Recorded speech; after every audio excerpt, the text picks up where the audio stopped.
Nous avions prévu une rentrée présentielle, 100% présentielle, évidemment avec des gestes barrières, hein. On a tenu cette rentrée pendant tout le mois de septembre. C'était l'occasion d'accueillir les nouveaux étudiants, mais aussi de retrouver ceux qui avaient connu le confinement l'année passée.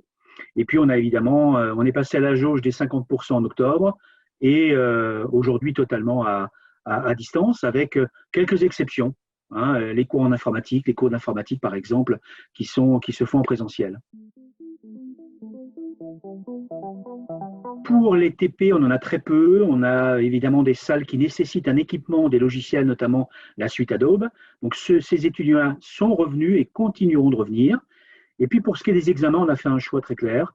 Pour les primo-entrants, les examens se feront en présentiel. Et pour les étudiants plus expérimentés, nous passerons par une plateforme à distance. Oui, on parlait de réconcilier l'économique et social au moment de la création de l'école en 1987, qui est devenu progressivement le management responsable et plus récemment la RSE.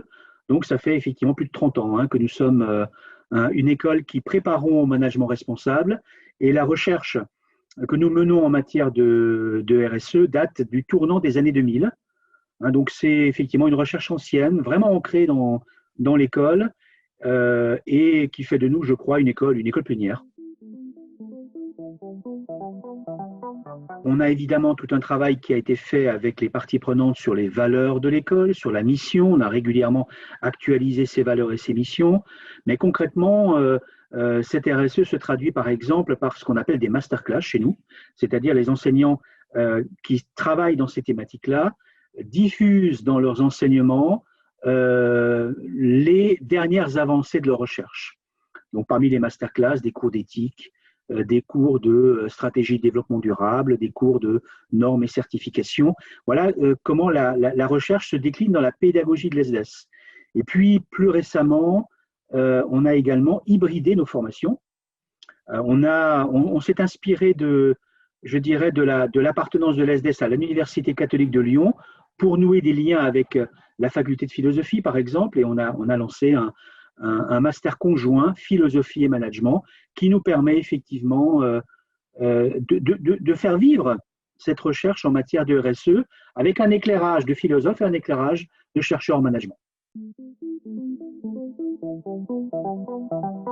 Il y a très très peu de formations qui mélangent une approche juridique et une approche managériale, en tout cas très peu après le baccalauréat, puisque en l'occurrence c'est une formation qui a été créée conjointement avec la faculté de droit à destination d'étudiants de terminale qui veulent avoir un double éclairage à la fois juridique et managérial sur les phénomènes économiques et sociaux.